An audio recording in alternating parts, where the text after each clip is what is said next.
buenos dias, everybody. Muchas gracias for coming out. And we're officially on the Down and Real show with Edgar Barrera. Thank you so much for joining us. Hey, I know it was so random, huh? You were like, what? Like, yeah, and then like in that text message, like he said if I was available, and at first I said no. When I said yeah, I'm available, for whatever reason it said that I wasn't, but I was available. Like she sent the message, like, and then like it's for the interview. And then I didn't want you to think like, oh, I can change it. It's like, yeah, I was available the whole time. So it was just a weird message. So it's okay. It's okay. Random.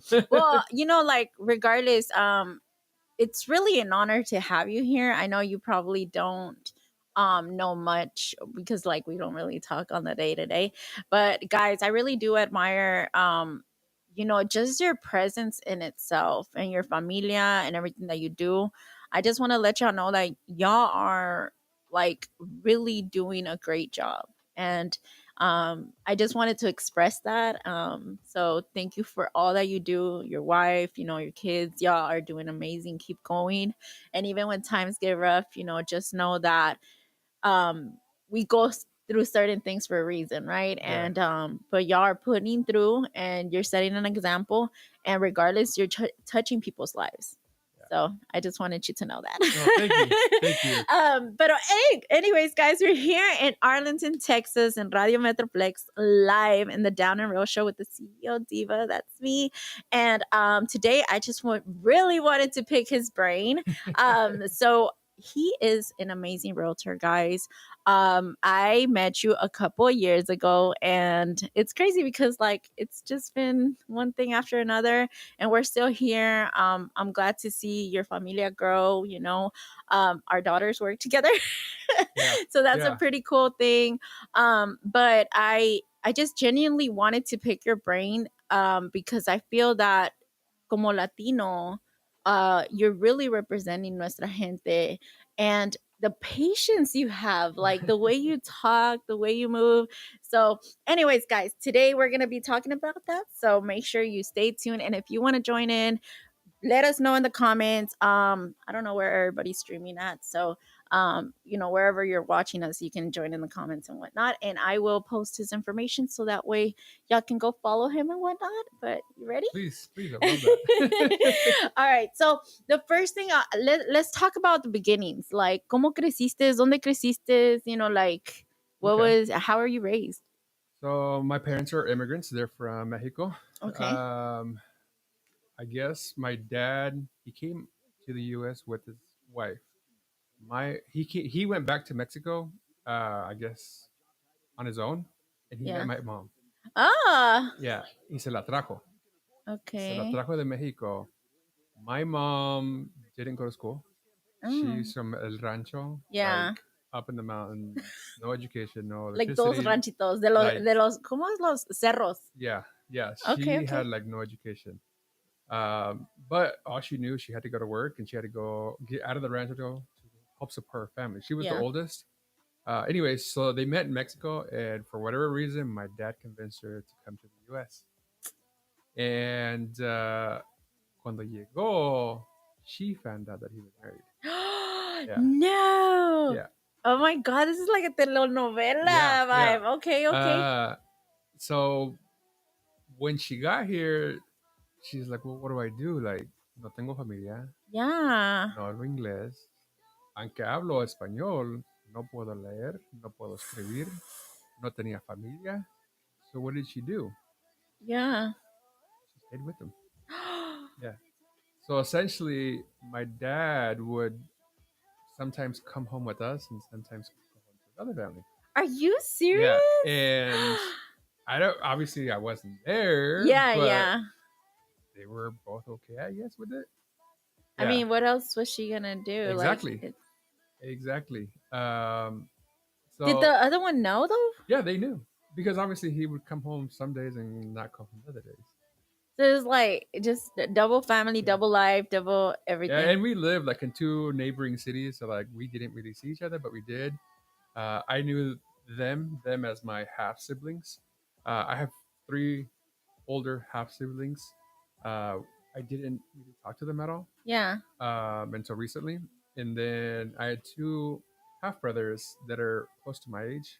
I have one half brother that's like 3 months older than me. Yeah. So we actually we'd hang out, and from time to time he would bring us together. We would go basketball, do whatever. Yeah. So I grew up in Northern California. I was born and raised in a small town called Red Bluff, California. So whenever I say California, everybody talks about Southern California. I was actually born and raised in a small itty bitty town. Population is 13,000. Wow, that's so there isn't itty much. bitty. There's like 2 main roads. So there wasn't much there. In regards to like my mindset getting out of there, I just knew I had to leave. Yeah. Because the whole reason my parents arrived there was because it was cheap and it was affordable and there was agricultural work. Yeah. So my mom, when I said she had no education, she's been in the U.S. probably like 40 years, 45 years. Still doesn't speak English. Wow. But I can't blame her. At that time, I didn't understand it. But now that I'm older, like if you never went to school, you never really learned anything. Yeah. How are you supposed to learn a whole other language? I mean, it's a challenge. And I think it's easier to learn Spanish than to learn English for whatever reason. Definitely something, man, props out to your mom. I don't even know what the stories are like when you go with your brothers, or like, man, can you believe this was a story of our lives? That's crazy. Well, we are talking about the M and mindset of the MIRNA method, guys. And I love that you realized that you needed to get out. Yeah. Because a lot of people don't get to that point. Was there a lot of like people that stayed there that you know of, and they're still there? Yeah. Well, I'll include my wife into this because we met when we were really, really young. Oh my God, is she from over there? Yeah. Wow. She grew small little town again. Her parents were deaf. So she didn't come from like wealth. Nobody ever really taught her anything in regards to life. Like when I say we grew up together, literally we grew up together. I think when I met her, she was in 7th grade, 8th grade, around that time, I was a freshman. Y'all were babies. Sophomore, but like we were always out in the streets, not in a bad way, but like that's just what just we haciendo. Yeah. But so like you're literally each other's backbone. Yeah. Yeah. Like, and there's no way to like explain it unless you're there, because literally I've been growing up with my wife. We got out of that small itty town because we saw the vision of what could be a possibility, and we wanted that little bit of that American dream, I guess. Does that make sense? Wow, yes, definitely, definitely. So it's like, I mean, the struggle, the things that you might have encountered with your familias, but you're like, this is it. It's gonna stop here. We're gonna look for something else, even though you don't know what it is, because there's nothing that can show you an example. Yeah, and we went through like a lot. Like, obviously, she came from poverty. My parents were like in the agriculture, so they didn't make any money. So we both came from nothing to pretty, in my opinion, pretty successful. Yeah. 24 or 25 years ago, interracial was still not really common out there, but in our little small town, we were like, su esposa es gringa, eh? Okay, se agarró una white girl. Yeah. So like that's the ultimate Mexicano dream. Just FYI. It's like every Mexicano like, oh, me voy a encontrar una gringa y me voy a casar y todo. My mom would always tell me, búscate una gringa, búscate una gringa. So did she accepted your wife? No, not at the beginning. What? No, she kicked her out. The first time my mom met Kathy, that's her name, Kathy. Yeah. But she's amazing, by the way. Yeah, la corrió. ¿Por qué? She was white. Didn't she tell you to go get you a white girl? But she didn't think I was going to be literally an actual gringa. Blonde hair, todo. Like, I mean, she was legit. Yeah. And essentially when she came, well, the only reason she came over is because we were expecting our first kid. Like when we were young, I think at that time I was a junior and she was just graduating 8th grade. Wow. So just imagine that. Wow. Yeah. So my mom literally was like, yeah, you can. En español. We're down and real. Yeah. Okay. So Spanglish y todo. Yeah. So my mom literally said, una pinche gringa trajiste a esta casa y la estás embarazada. I'm like, yeah. You're like, I did so good. No te vas a hacer de comer. Ella puro pinche sangre se va a hacer de comer. No, she didn't. Yeah, Mexican moms. Yeah, they get no mad, filter. And with their babies, like with their sons, is like a whole nother thing. No, yeah. So Kathy was there, and she could tell that she was super upset. And like literally, she's like, "Vete la chingada, vete la chingada," like get out, you know. So like she left, and obviously I had to calm my mom down and whatever. But when Kathy was like, "Why was she upset?" Like I don't understand. Like obviously we're pregnant, I get that, but like there's more to the story. Like I'm missing. She's like, it's not that bad. And I was like, well, she literally said, she's like, why am I with the white girl? Because you don't know how to cook. And she's like, well, I don't. It's true. Did you ask this question? No, like this is me telling her, like. But like, did you know? Like, did you care that she didn't know how to cook, or did you even ask her? Puppy love. Yeah, teenagers. We don't think about that stuff. He was like, "It's cool. I'll eat these sandwich, bologna sandwich." I love it. Yeah, but just to show like how much heart she had into this relationship and why to make it work. Like even though my mom was kicking her out on a daily basis, she still came around. She still put the effort in, and literally to this day, the whole reason my wife knows how to cook is because of my mom. Yeah, my mom would literally kick her out of the kitchen, but like she was they're both hard headed. She would be in the kitchen next to my mom, even though she was telling her, "Let get out of the way," you know. She learned. Fast forward, what is this relationship like with your mom and your wife? Oh, they don't really talk because obviously my wife doesn't speak Spanish, my mom doesn't speak English, but like my mom is very amazed that the relationship worked because obviously we're interracial, right? Mexican white girl, and she was very surprised of how much she picked up and how much she learned from my mom, and then over the years she's actually accepted the opposite of my mom, my wife. Wow. They're super hard-headed. Yeah. Hey, well, shout out to Kathy, girl. You did it. I will say, like, there's a lot of people that will quit eventually. Yeah. But first, so she can get down in the kitchen with some Mexican food or what? Oh, yeah. Okay, Kathy, I'm gonna have to come over now. Yeah. Yeah, but that's props. Pozole. What? She learned it all? She knows everything. Okay, Kathy. Yeah. Respeto. Yeah, and the best thing is, obviously, we like how our parents cook, so she learned everything from my mom. So yeah, so you're perfect. Like, oh yes, she's the one. Yeah. See, now vales oro, mujer. Like that. Wow. So tell me about your journey, like of how y'all got out here to Texas. So when I just said she was 15 and I was 16 when we had our first kid. Yeah. So babies. I was still in high school and we were there in town, but I was like, all right, I need to figure it out. I ended up getting a job at In-N-Out Burger in California. Really? Yeah. And I was going not to school. Not sponsored by In-N-Out, but guys, I love to In-N-Out. I know you guys Texas are not fans of it, but no, we're fans. Do you not see these lines? Okay, they be crazy all the time. I know, but we're competing against Whataburger, so and I get it. Y'all gonna hate me for this, but I don't eat Whataburger. I know I'm gonna get my revoked, but my Texas the whole reason why, like, obviously I worked at In-N-Out Burger. I'm not biased, but like literally when like the repairmen would come in, and they would be like, "Oh my god, this kitchen is super clean compared to other restaurants." Yeah, we would always ask, "What's the worst kitchens you guys see?" Is it Whataburger? Yeah, he's like, I didn't want to say nothing, but no, I will say, my daughter says that she can like eat In-N-Out like all day every day because it's so clean, like everything is so like fresh. Yeah, and she's that's literally, it's very simple ingredients, but everything's fresh, nothing's frozen, no preservatives. Wow. It's healthy and it's good for your body. Yeah, like literally, what other fast food restaurant can say that? Yeah, I have to admit, guys, like I eat Flying Dutchman, like I can eat it all day, every day, like no me aburro, which is crazy. And I've never gotten food poisoning from In-N-Out. So, you know, we're just gonna leave it at that. Yeah, we'll leave it at that. The more you know. So I will vouch for In-N-Out. But all right, so like you went to In-N-Out and got the job. Yeah, so I was the cleanup guy. Come in at 5 o'clock in the morning, clean the store, and then I would go to school.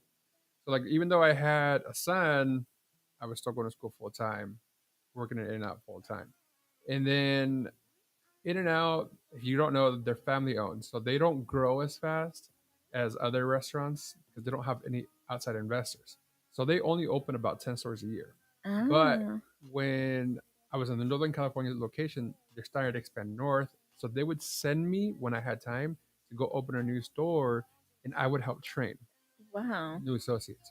Eventually, we went to Utah. I was there for like 3 months. I stopped going to school about this time. my goal was like, all right, I'm gonna move into management, and because I make really good money as managers, store managers, I make really good money, and that was my goal. So I went to Utah, did that for a year. Kathy actually moved out with the family with me to Utah for a year. That's where Kathy got hired on as an associate as well. It was in Utah, and we heard that they were going to expand into Texas. I hate the cold, so I was like, I'm in. Just tell me, and I'm in. Like, because again, we're from a small town. There's not really anybody that I looked up to in that town. There was a mill, or either you did agriculture work. So I didn't want to do that. Yeah, my parents always told me, they're like, we came here to the U.S. for a reason. We don't want you to be stuck in doing these hard manual labor work.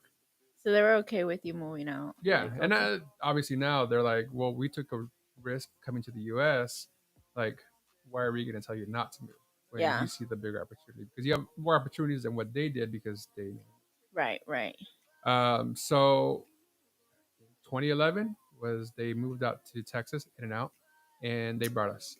So by that time, we already had 4 kids. Oh my God! So you were like one of the first in and out families. No, so like the 2 stores that opened was Frisco and Allen, and we brought our mother-in-law to watch the kids. So literally, we were working 12 hours, 15 hours a day because these lines were insane. They were like 3-hour waits. Yeah. And we were just working nonstop.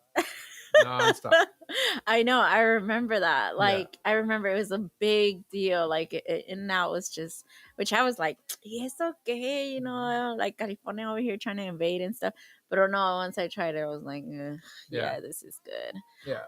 Wow. So you brought that. So I guess let's jump into the I for the MIRNA method inspiration. So your inspiration now is you got a family that you need to provide for.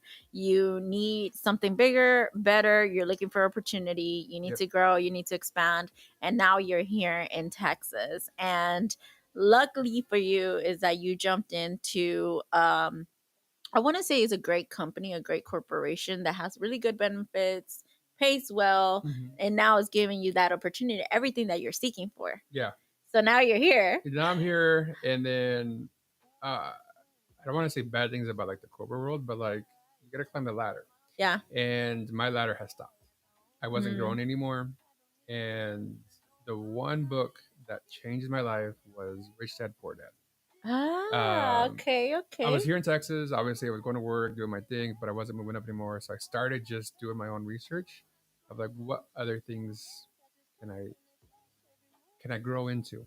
Pero por qué? Like real estate was always something that always interested me. Like I could never buy a house back then because my credit was bad. Yeah. And I just remember seeing properties that were so cheap, and I was like, how do I get these properties? Like I want to buy these properties. Like there's no reason for me to pay rent. And for whatever reason, I started listening to podcasts, and I keep hearing Rich Dad Poor Dad. I kept hearing about it over and over and over. And going back just a little bit more, I ordered the book, and then I was like, why does it look so familiar? Yeah. So back when I did go to college, I took an economics class, and I already had the book. I still had the book. It was on my shelf. And I was like, no freaking way. Why didn't I read this book? It's because I was working full time. I just literally tossed the book. I don't know what I did, but I passed the class. I just tossed it aside. Never paid attention until fast forward. I think it was probably 10 years later. I was like, oh my God. Wow. But that book literally changed my mindset, changed the way I thought about money. Yeah. Passive money. Yeah. And how to run my life income wise as a business versus an employee. Yeah. And that changed everything. Wow. Did you because this book means a lot to me también, porque fue uno de los primeros libros también que I started reading to just like get out of that cycle, right? Of 9 to 5, paycheck to paycheck, whatnot. The moment that I learned the simple fact of liabilities and assets, did you learn that off of that book? Yeah. Well, it took me more digging because it just wasn't that book. Obviously, there was a lot of stuff that I didn't understand because, again, nobody taught me about it. My parents never bought a house. Nobody in my family has ever bought a house. So you're the first. I was the first. So when I say I had to learn everything, I had to learn everything on my own. Yeah. So It's wow. So it's like, guys, this is what I want you to take away from it. It can start with a simple book. The opportunities are there. Education, like, because you didn't go to college, because you didn't make this, you didn't do that, is not an excuse, guys. If you want it, you're gonna find it. It just takes a little digging, and education and knowledge is power. yeah, I keep saying I did go to college, but I never graduated. Yeah. Yeah, you told us, porque y'all gotta remember at this man, like, you had to become a man. Mm-hmm. Like, you had to become a provider. We had to figure it out. Yeah, like there was, I think you were like in a debate of escuela, familia. Like, obviamente, you needed to do what you needed to do for your family. Correct. So I completely get that. But now you're here, you're starting to investigate, and what happened after that? Like, what happened when you're like, so I was under the because your mind is like, yeah. So like I wanted to start buying properties, buy and hold, start flipping properties. Yeah. And I just assumed that you need to get a real estate license. So yeah, that's what I did. yeah. I got my I waited for my tax return to come, and I paid $1,100 to go take the classes. And I never really completed anything because even my wife would tell me, she like, you used to want her to become a welder, an architect, a civil engineer. You did so many trades, side hustles, that are you actually going to commit to it? And I was like, yeah, of course. I'm paying $1,100, of course. Yeah. So when I finally passed it, I was like, oh crap. How many tries did it take you? 3. 3. Yeah. So it's legit, guys. Like, it's a challenge. Yeah, and I will tell you that some of the most successful realtors that I've met, it's taken them 8, 9, 11 times. I've heard one guy 15 times that he took it. And he is one of the most successful realtors that I've ever met. Yeah. Super young guy. And so don't get worried about the test. Yeah, porque mucha gente sí se agüita. Yeah. They're like, man, no la pasé. This is not for me. And when you take the class, if you do real estate, take the classes. when you're in class, they don't teach you anything about how to become a successful realtor. They just teach you how to stay at a realtor jail. Yeah. Yeah. So like once you pass, then you have to go find a brokerage. The brokerage is supposed to teach you how to become a successful realtor. Oh, so you would say it is important to find you a good brokerage. Oh yeah, for sure. Oh, okay. For sure. So I will say I did not look into getting my real estate license, and I felt like you kind of touched on it, but correct me if I'm wrong. I didn't, because I ended up going to this woman real estate conference that was so impactful, pero there was nothing but investors there. And obviously there was some real estate agents, but they were like, man, if I could have went back, I wouldn't have got my license, because there's so much that goes into it. Yes. And that's why there's a school for it. Yep. But you touched on the fact that you do not need a license to buy properties and flip the properties. Correct. So, like, what is your aspect, or what's your perspective on that? If you're going to become an investor, a flipper, buy and hold guy, I would suggest do not get a license. Yeah. A lot of people get into real estate for a hobby. Right. To save that commission. But it's a liability issue long term. If you really think about it, liabilities, you don't want you put your name on it. You want to be as far away as possible. Yeah. Wow. For example, if you run a business, you don't run the business through your name. You run it through an LLC, S corporation, whatever. Yeah. Right? Yeah. You're successful. Same thing. Why are you going to be investing, flipping, and then also representing yourself in the transaction? Ooh, yeah. It's only a matter of time before there's somebody that messes up, and the other end's going to be upset. Well, he's an investor. Yeah. A realtor. We're going to see. We're going to go after both of them. Wow. Right? Wow. Yeah. Remember, definitely. You have to separate business from personal life. Wow. So if you, knowing what everything that you know now, like, would you had hit it a different direction, or are you glad that you did this, and maybe now Kathy can be the investor? Yeah. So I'm super glad that I did do it this way. Again, I guess we're talking about presence now. Like, where I'm at right now, I never thought I would be in the position that I am now, but it was the decision that I did 10 years ago. So the outcome, I'm very happy with. I still have my investment properties, but I'm a buy and hold guy. I don't sell my properties. Right. I don't flip. Okay. And then all my so it worked out. are in a separate business name. Ah, okay, So like even my tenants, they don't know I'm the owner. Yeah. Because everything shows up under my business whatever name. The business is. I'm the realtor. Wow. Yeah. Well, see, this is what I'm saying. You just never know what you can be, guys. I mean, like, you just said it right now, 10 years ago, right now, like you would be like, there's no way. I would have never dreamed that I'm here. So yeah, I mean, you could have been a welder. You should have finished the welding. But no, he finished and he pursued it, real estate, and it looks like it's turning really well for you.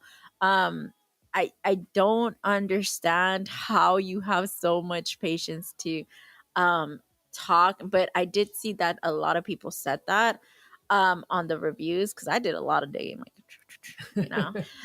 but the average, what I got out of everything was that you're so patient and you explain things and you vouch for people, especially the first time homeowners. And I think it's because it goes back to your experience and whatnot.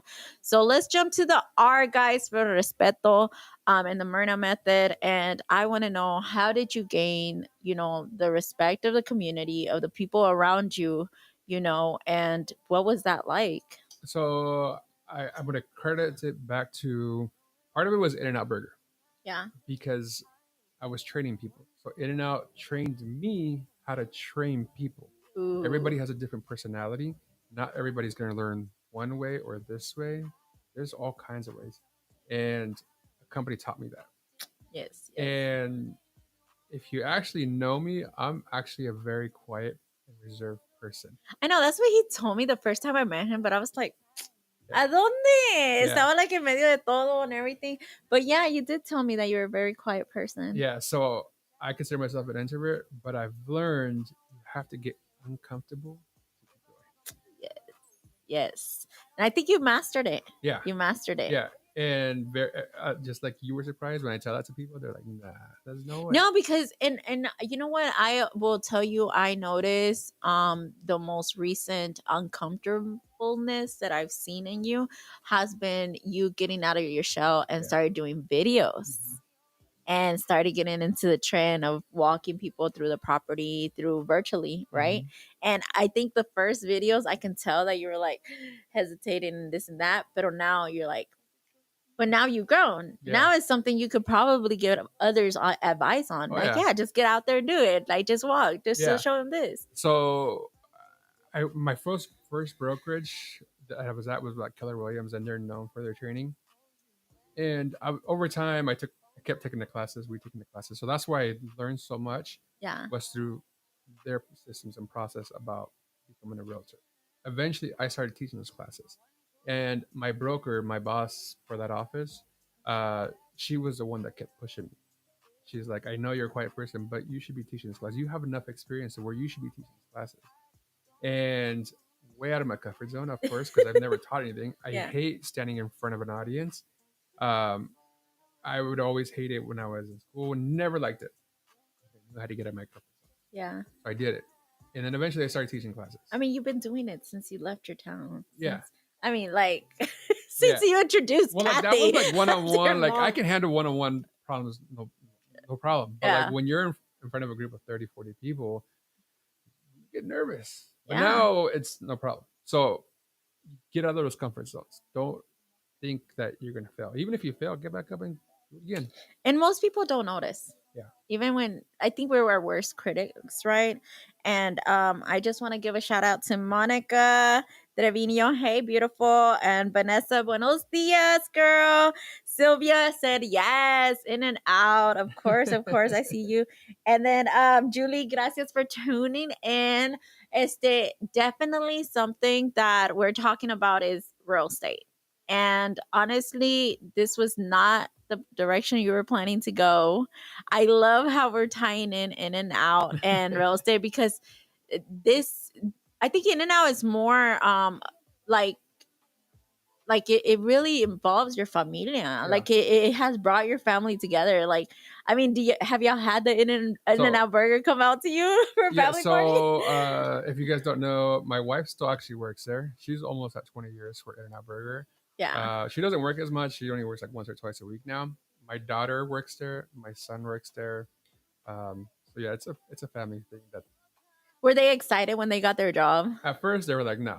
Oh, really? They were like, I don't want to work there. But then they saw their paychecks. Oh yeah. Yeah, like I take one example. My son, he never wanted to go there now because we would have it all the time. Yeah. But now that he works there and he's like, oh snap, this is actually pretty good. We see the process. We see how clean it is. Like he loves In-N-Out now. Are your kids from Texas? No, they were born. Everybody was born in California. Yeah, except for the baby. We just had a baby 2 years ago. He's the only one born in Texas. Okay. So yeah, so one will be like, I don't know about In-N-Out, but he's gonna know because the whole family is in there. And I love honestly how In-N-Out shows you discipline. Like, because the expectation is high. Yeah. I mean, there's different levels that you have to learn. Yeah. And then it's like as simple as you need to learn how to smile. Yeah. You need to how to greet. Yeah. And it's like, that's why you get the service that you get every single time. And now, do you implement that every time you meet with customers? Or are you like, have to smile? No. Well, the one thing that In-N-Out looks for, they're not going to tell you this, but when you go in for an interview, they're looking for somebody with a natural smile. Okay. Yeah, they're not going to tell you that again. Yeah, obviously. Natural smile. So think about it like this. I'm sure everybody has a friend that's like always smiling. Doesn't matter what kind of mood they're in. You could have a bad day, they could have a best day, but they're always going to smile, right? With the smile, more than likely they're going to have a positive attitude. Yeah. So even if you give them criticism, they're going to say, okay, no problem. And they're just going to continue with the day and still keep smiling. Wow. That's the secret for In-N-Out Burger hiring their people. Did you walk in with a smile? Apparently, because I got hired. But I've always been a happy person. So really, yeah. So the introvert was not a thing in your interview. I was just excited to get a job because I knew that they paid showed above a little bit average. Yeah. So like even now, I think I don't remember. My kids tell me all the time, but I forget. But they're like making $17, $18 as high schoolers. Yeah. When minimum wage here in the state of Texas is like what, 7 something? Yeah. No, definitely. Yeah, minimum wage I think is still at $7, but I think McDonald's bumped it up to $12. But even then, In-N-Out is making $17, $18 an hour. Like, I mean, these kids are banking, and I'm like, girl, you're 18, making 18. Yeah. Like, yeah. So math ain't math. Yeah, the kids get excited because obviously they talk to their friends, and some of them, like for instance, waitresses don't even make 70, and they make even less. So like, I get paid this much and my check was this much, and then they're like, yeah, well, I got paid this much because I wasn't like 19, 20 bucks an hour because they get their raises. Yeah. And then the harder you work, you get promoted for that, you get valued for that, and you get your raise. Correct. Well, I am glad that you're doing what you're doing with the comunidad. Like, what is the most like memorable moment you had in real estate? I think where I'm at right now. So I was with KW, Keller Williams, and then I had an opportunity to start something fresh, brand new company. Did you start off with Keller Williams? Yeah. Oh, okay. Yeah. So I was there for like 9.5 years. How did you know to go with them? That's just the name. I kept hearing it because of their training. Okay. Yeah. Was it good? Yeah, it was good. I was there for 9.5 years. Yeah, so like I was committed. Obviously. Yeah. So you do recommend people like to touch in on it if? Yes and no. It just depends on the person now. Okay. The reason I said that because the one thing they always go back to is you got to learn how to run your business as a business. So like if you're getting into real estate for like a side hustle hobby, it's going to be expensive and you're going to crash and fail. So the turnaround rate for real estate agents within the first 2 years, like the dropout rate is like 90%. Wow. Yeah. I think that people believe it's gonna be easy and that they're just gonna like look pretty. It's so aesthetic. Especially right now with social media. Y la pandemic. Creo que la pandemic abrió eso. Pero yeah, you're right. Social media makes it look like it's an aesthetic thing. But there's work to be done, guys. The amount of stress people go through, because I get these calls all the time. I have a team now. I get these people, agents call me and they're like, oh, I got to pay this much. And my check was this much. And then they're like, yeah, well, I got paid this much because I was almost like 19, 20 bucks an hour because they get their raises. they're freaking out because these are people's lives, monies, equities, all their entire lives have worked for this. And if something goes bad, they're gonna blame the realtor. So can you imagine messing somebody's equity, their life savings they think they're gonna get? Something goes bad and they blame you. Yeah, yeah, and then you're probably fresh to the game. You have no clue. Yeah. This is why it's important to have mentors, leaders, people that can guide you the right way. Correct. Yeah, I've had several conversations with the agent that I'm helping. They're on their eyes on me. I can't do this. I can't do this. So, FYI, be prepared for that. Can't handle stress. This ain't for everyone, okay? Correct. This ain't for the weak. Let's put it that way. Yeah. All right. So tell me right now, your new, like this new chapter that you're in. Tell me about it because you do sound excited about it. So yeah, so I went to a new company called Realty of America, and it's kind of like we're part owners. And when I help somebody grow, I get it. And at KW, there I didn't see that opportunity. Yeah. And even though I love the systems, I love the culture there, they said it themselves, you got to run it as a business. So why am I there and I'm not really benefiting? The franchisee owner gets all the benefits. Right. But me as the agent, I'm helping them. But where's yours? Yeah. Like literally, let's be honest. Like we got into real estate to make money. We get paid very well. But if you don't know your stuff, you're not getting paid for it.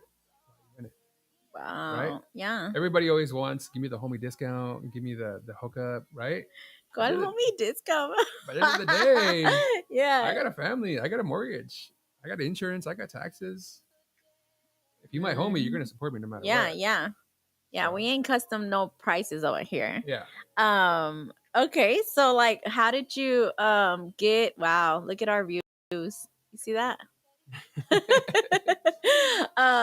Yeah, no, like so now you're here and they're giving you the opportunity to make bank pretty much for yourself, to like you put in the grind, you're gonna get that bank. Yeah. And like how did you meet these people, or like, I mean, 9 years con la otra compañía para que te muevas, like what drew you? Yeah, there's part of it is my culture, my Latino culture. I have the opportunity. I went to conferences and I happened to meet other agents that were very successful. In my eyes, I looked up to them because they look like me, they sound like me, they understand my background, and they're doing it at a higher level than I was. So one of my favorite quotes, and I tell this to my kids, is "You're the average of the 5 people you hang around with." Right. Right. So choose your friends carefully. Such a true quote, guys. So when I met these people, I was like, I need to hang around with you. Like, what is your phone number? Like, we need to have a chat. Even though you're across the country, like, I want to be around you because you're doing something that I want to be in 5 years, 10 years, right? And I happened to meet this gentleman called Victor Nino. He was at that time with the same brokers that I was, but he was based out of Austin. And if you know anything about KW, Keller Williams, it was founded in Austin. Oh, okay. And it grew to the biggest brokerage. And the CEO, Gary Keller, he has a mastermind, Gary's Top 100, which is the top 100. I think I heard of it. Mm-hmm. Yeah. So he was always in that group and one of the few Latinos in that group. And so I always, every time we would get a chance, I would go pick it, right? And he got introduced from these conferences to another gentleman called Eddie Garcia out of Chicago. And quick story for him, he was a DACA kid when he came to the U.S., grew up, became a real estate agent as well, became very successful, opened his brokerage, and he was like the number 11th in Chicago. Anyway, one day he had a vision to go nationwide. Instead of being Realty Chicago, he became Realty of America. Wow. Pitched the idea to a couple of people. One of them was Victor Nino. And when he saw the opportunity, he reached out to me. He's like, hey, do you want to hop on board? Wow. Not only is it the first time we're going nationwide as a minority-owned company, but we're all top agents from our market. And that's something that's never been done. And once he told me, I was like, I want to be closer around you guys because you guys are multimillionaires. And yeah. Of course, I want to find my next group of 5. That's where I went. Wow. So now, long story short, now that we're here, I mean, we're growing here in the Metroplex. We're close to like 300 agents. I have several under me. So whenever they produce, You produce. Kind of like our owner. Yeah. Yeah. Without putting any skin or equity into the game. Wow. They gave it to me because they knew they saw me as a leadership because. But I mean, you've gained it. You definitely earned this. I am so proud of you. That is amazing. And I'm loving the fact that you're talking about this because that will jump us into our letter M for network in the MIRNA method.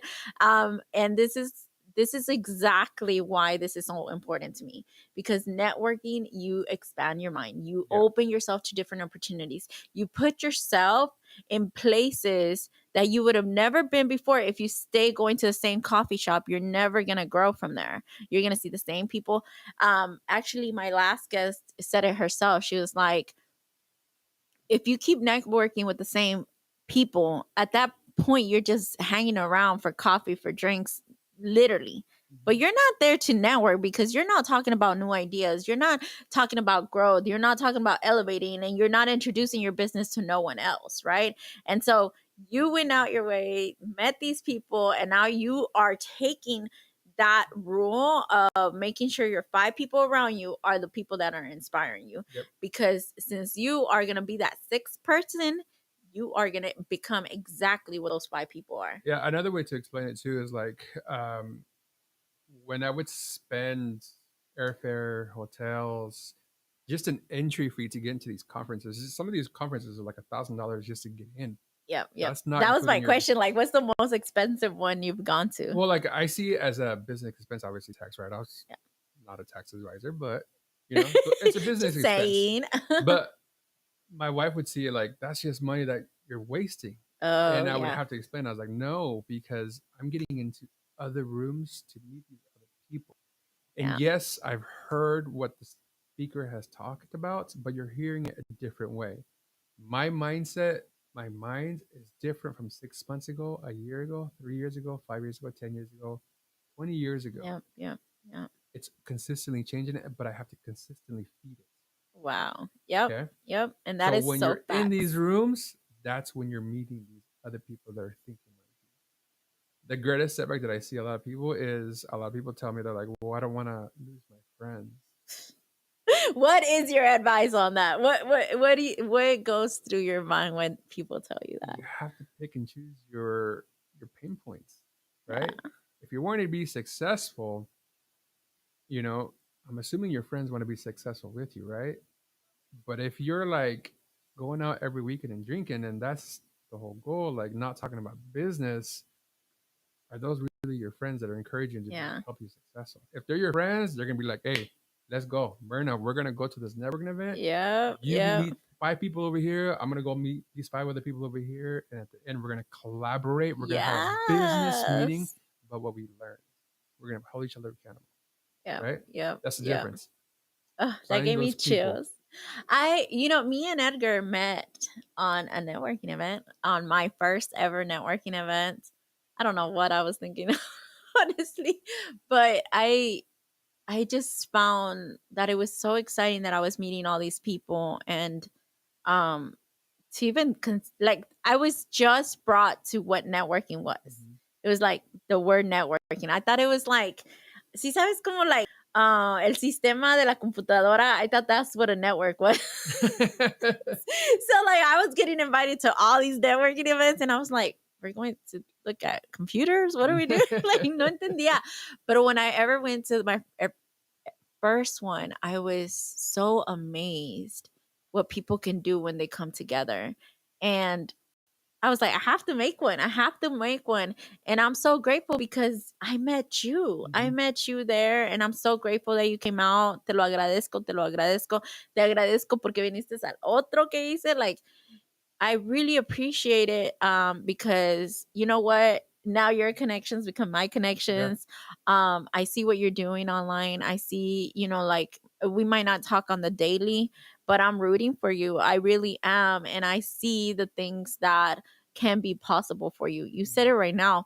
When you get into that mindset, right? Like you start changing that mindset and level up and you start expanding. ¿Se te hace imposible become a millionaire now? No. No. But you have to back up a little bit too. Like it's a grind sometimes. Yep. When you're up, sometimes I see you up at 4 o'clock, 3 o'clock in the morning. I'm like, there's no way I'm doing that. But the moment I'm up, like these networking events, I'm there for a purpose. Yeah. I'm there to meet as many people as I can because you never know whose handshake you're gonna get to shake. Yep. Yep. And that could be the possibility for your next step. Yeah, right now we're working on our construction site, and it was a notary, y'all. A simple que $10 de notary. Ahorita estamos a 45,000 de dólares with that project. That's what I'm saying. Like, you just never know. That handshake, you never know what that client will do. And this is why it's important not to break bridges, guys. I talked about that today. Let's make more friendships. Let's make more connections. But yeah, so like, I mean, you're gonna be the first millionaire in your family. Yeah. In your bloodline. Yes. I'm excited for this. Yeah, and I forgot what I was gonna say. You said something really good, and I wanted to touch on it. I just went blank. You said that statement, and I was like, yes. So it just went blank. Sorry, it's just like no. You know what? When we do become the first millionaires of our family, of our bloodline, we're gonna celebrate.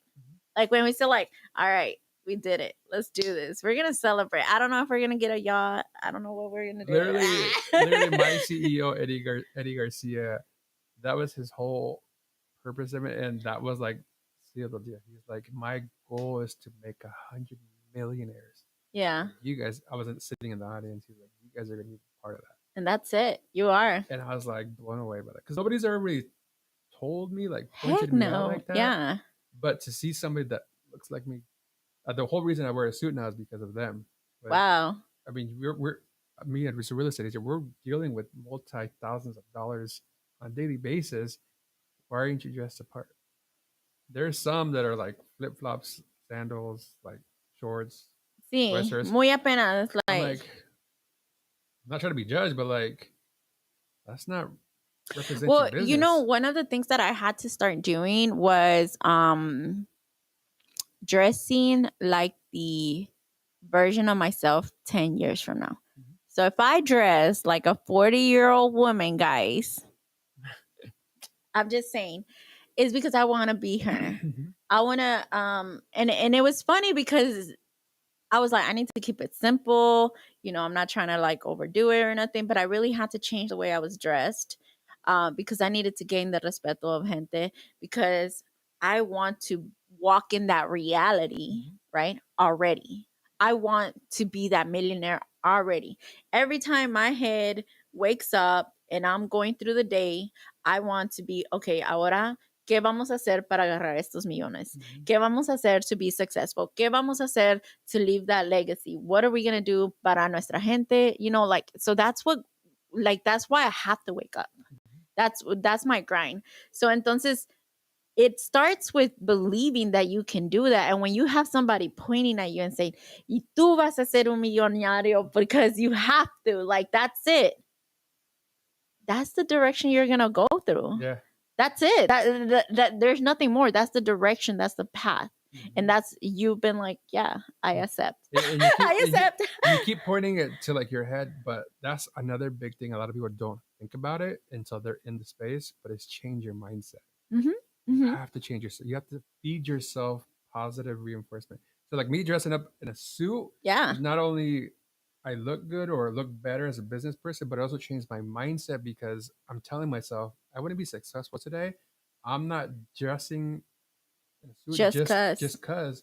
It's because literally I go to the bathroom, I'm gonna look at myself in the mirror. I get in the car, I look in the rear mirror, I'm looking at myself, and I'm reminding myself, you're dressed for a reason. Go out there and get that success. And like he's like, and then Mario like, yeah, look at that, $1 million looks good, $1 million, $100 million looks good every time. No, but you're so right, and I'm glad that you have these people, you know, encouraging you and mentoring you because we never stop learning. Mm-hmm.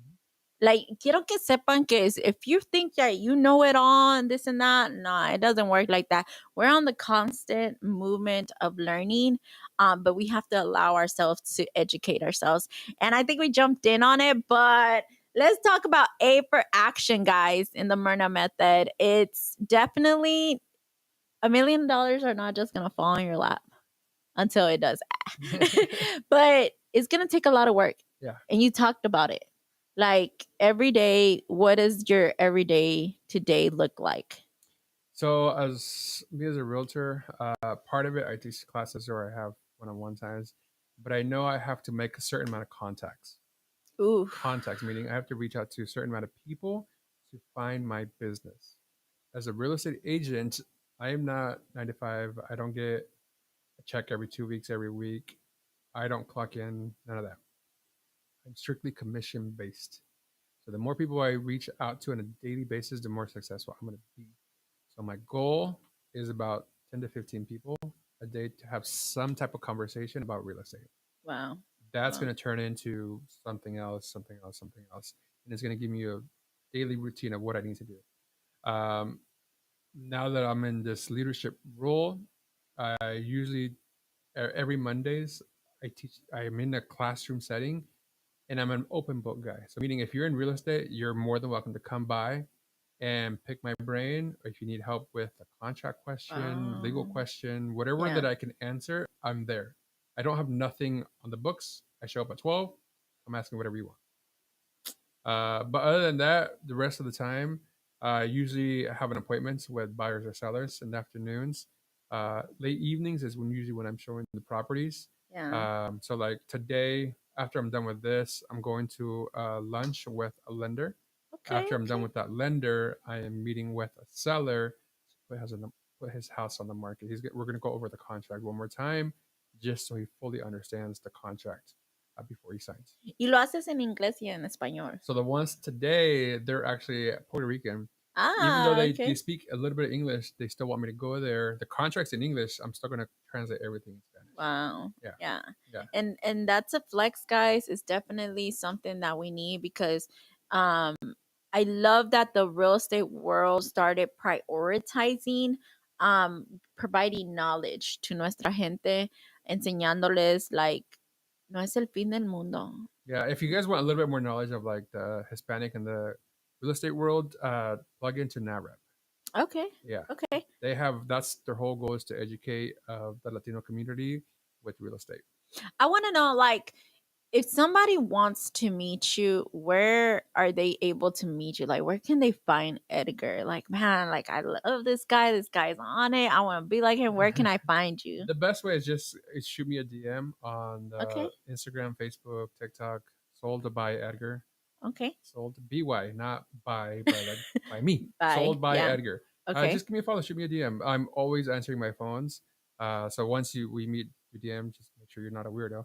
I'll send you my number. All right. Yeah. You have to pass the verification test. Yeah, there's a lot of weirdos out there still. No, but you are like reachable, so people can come at you. And now you're hearing that your success becomes part of his success. So meaning that it's his responsibility to make other people successful. Yeah, like I get a lot of joy when I help somebody along their journey and now they're doing it at a high level. Yeah. It's kind of like a teacher. We take great pride in like that itty bitty time that we were with that person to help you achieve your success. Well, sabes que dicen que in the bottom, everybody's like, it's very competitive. Everybody's knocking left, down, and right?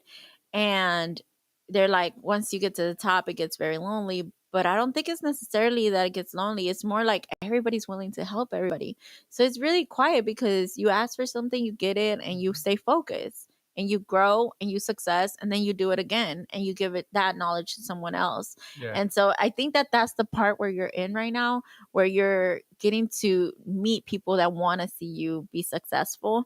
And you now are part of that, where you want to see other people be successful. Yeah, I get a lot of people that ask and they're like, well, they look at me like I'm successful. I'm like, I don't consider myself successful yet.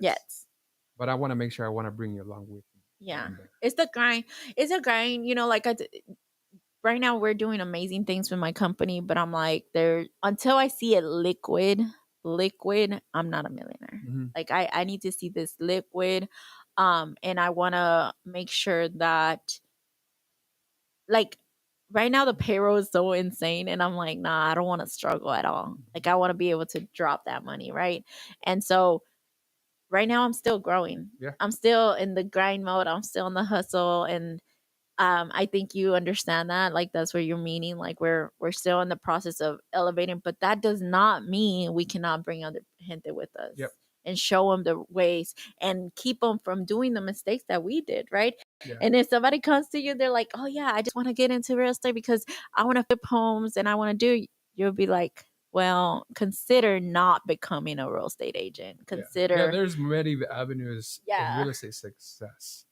So, and that's not just you know, one of my favorite, I don't know if you know about them, but in real estate, in the game of real estate, is the Cardone family. Yeah. I freaking love them. And they're my friends. They don't know they're my friends, but we're besties. But they literally expanded my mind. Yeah. I mean, of what is possible. And one of the things that they say a lot, I love his wife because his wife talks about the things that she sacrificed, but it's not really a sacrifice when you're supporting your spouse and you just got to keep pushing your husband. And when your husband comes home and he's all like making excuses, tired, talking all this negative, you better start putting some positivity and pushing him and whatnot. Because the reality of things is that everything's going to be hard, but you have the responsibility of being successful. Mm-hmm. Like God wants to see you be successful. God doesn't want you to be living paycheck to paycheck. God doesn't want you to be struggling. He wants to see you successful. Like you, Edgar, you have to become a millionaire. Mm-hmm. Like that's your duty on this earth. Like you something I tell my kids right now is your grandparents didn't cross that border for no reason. Oh, yes. Yeah, be honest, they did it illegally. But they're here because of you. They took that risk for you. Yes. Don't let them down. Yep. And we can't make excuses. Yeah. So we have to do what we need to do. And with that, guys, like y'all make sure y'all hit that follow. Y'all make sure if you want to sell your house, if you want to purchase a home, if you want to get into real estate, Edgar is your man. Yeah. Like he's here, he's for you. Si son latinos y hablan puro español, no se preocupen porque él les puede ayudar también con eso. No importa, aquí estamos para ayudarlos uno al otro. Somos amazing connections. I am so proud of you, your wife, and your family, what you are doing. Keep going. And I just appreciate having you in my life. So muchas gracias for that. I want to finish this off with the last part of advice that you might have anyone, you know, that maybe more, let's put it like Bad Bunny did it. Si tú pudieras hablar to little Edgar, what would you tell him? Ooh, get uncomfortable sooner. Ooh. Yeah. Okay. Again, I was an introvert. I hate being the center of attention. But if I would have learned that I could succeed a lot faster, quicker, being uncomfortable, getting out of my comfort zone, I would be 10 steps ahead of me. Wow. Yeah. That one's deep, guys, because some people get satisfied with anything, and that's not what we're called to do. But get uncomfortable, guys. Today we were in Radio Metroplex, live in the entertainment district of Arlington, Texas. And I don't know if you know this, but we're in the Dream City. And I love that we get to fulfill our dreams. They don't just get to be dreams, they become reality.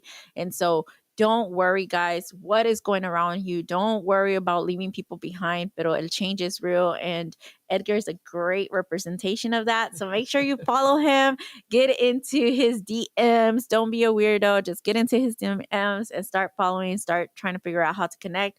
And you never know, you'll probably buy your first home with him. Hopefully. Yeah, let's get these stacks going. Pero muchas gracias, guys. We're in the Down and Real show with the CEO Diva, and we are out. Y'all have a good one. Bye. Ooh, that's fun.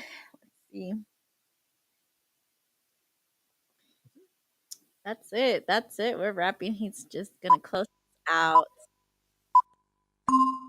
La base de datos de virus ha sido actualizada. Bienvenidas.